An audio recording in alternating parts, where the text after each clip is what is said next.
یہ میرے لیے سعادت ہے، حضرت کی شفقتیں نوازشیں ہیں کہ حضرت نے فرمایا تم بھی تقریر کرو، حالانکہ آپ شروع سے ہی میری سما خراشی برداشت کر رہے ہیں، مگر میں کہتا ہوں کہ ہم لوگ تقریریں سننے نہیں آئے ہیں، تقریریں کرنے نہیں آئے ہیں، ہم تو آپ سے پیغام لینے آئے ہیں، آپ کے اشاروں پر آئے ہیں، اور ہم کچھ فیصلہ کر کے آئے ہیں۔ آپ جو کہیں گے وہ کر کے دکھا دیں گے۔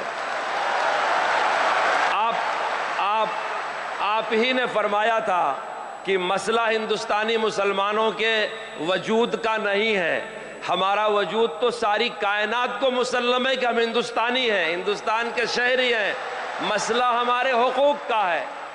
آپ ہی نے فرمایا تھا کہ ہم ہندوستان میں کرایہ دار نہیں ہیں، یہ کرایہ داری نہیں ہے کہ مالک ختم کر دے گا تو ہم گھر کے باہر چلے جائیں گے۔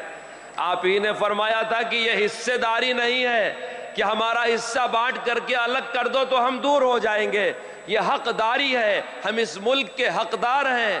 ملک کی ہواؤں پر، فضاؤں پر، پہاڑوں پر، دریاؤں پر جس ذرے کو ہندوستان کہتے ہیں اس ذرے ذرے پر ہمارا سب کے برابر حق ہے، بلکہ سب سے بڑھ کر ہمارا حق ہے۔ کیوں؟ اس لیے کہ ہمارے باپ آدم علیہ السلام یہیں آئے تھے۔ اس لیے میرے دوستو، ہم تقریر کرنے والے نہیں ہیں، ہم آپ سے پیغام لینا چاہتے ہیں اور کام کرنا چاہتے ہیں۔ میں کہتا ہوں بلڈوزر کے خلاف سپریم کورٹ میں مقدمہ آپ لڑیں گے، تقریر میں کروں گا۔ 60 لاکھ آسامیوں کو شہریت آپ دلوائیں گے، تقریر کوئی اور کرے گا۔ پر رسول اللہ کی حفاظت آپ کریں گے، خطاب کوئی اور کرے گا، وقف آپ بچائیں گے۔ یہ آپ کا جھلکتا ہوا درد ہے کہ آندھرا پردیش کے چیف منسٹر کو آپ نے دعوت دیا، ان کو فرصت نہیں تھی، ورنہ آج کا دن چیف منسٹر کی زندگی میں سنہرا دن کہلاتا کہ وہ آپ کے سامنے کھڑا ہو کر کے وعدہ کرتا کہ میں اس بل میں مخالفت کروں گا اور مسلمانوں کا ساتھ دوں گا۔ یہ سعادت ان کے نائب صدر کو آپ نے دی ہے، کام آپ کریں گے، تقریر میں کروں گا، بلڈوزر آپ رکوائیں گے۔ غزہ کے یتیم بے سہارا، ہندوستان کے بے سہارا لوگوں کو سہارا آپ دیں گے، تقریر کوئی اور کرے گا، کسی کی تقریر نہیں ہوگی، صرف تجاویز پیش کی جائیں گی، تقریر صرف صدر محترم کی ہوگی۔ ہم سننا چاہتے ہیں کہ ہم کو کیا کرنا ہے، ہم فیصلہ کر کے آئے ہیں، آپ جو پیغام دیں گے ہم انشاءاللہ کر کے دکھا دیں گے، چاہے کچھ بھی ہو جائے۔ اب میں تجویز پیش کرنے کے لیے تحفظ آئین ہند سے متعلق جناب پروفیسر نصر اللہ بادشاہ صاحب سے درخواست کرتا ہوں۔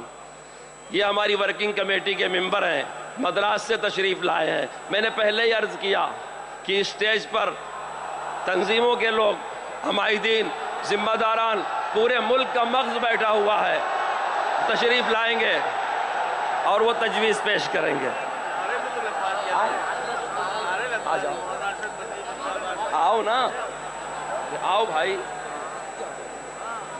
نعرہ تکبیر، اللہ اکبر، جمعیت علماء ہند، اللہ اکبر، مولانا سید ارشد مدنی، قدم بڑھاؤ ہم تمہارے ساتھ ہیں، ارشد مدنی قدم بڑھاؤ ہم تمہارے ساتھ ہیں، جمعیت علماء ہند زندہ باد، مولانا ارشد مدنی زندہ باد، شریعت اسلامیہ زندہ باد، جمعیت علماء ہند زندہ باد، مولانا ارشد مدنی قدم بڑھاؤ ہم تمہارے ساتھ ہیں، مولانا ارشد مدنی قدم بڑھاؤ ہم تمہارے ساتھ ہیں، نعرہ تکبیر، اللہ اکبر، ہندوستان زندہ باد، جمعیت علماء ہند زندہ باد، اتحاد مسلم زندہ باد، قومی یکجہتی زندہ باد، جمعیت علماء ہند زندہ باد۔ تقبل اللہ، بارک اللہ۔ پروفیسر نصر اللہ صاحب سے درخواست سے تشریف لے آئیں۔ بسم اللہ الرحمن الرحیم۔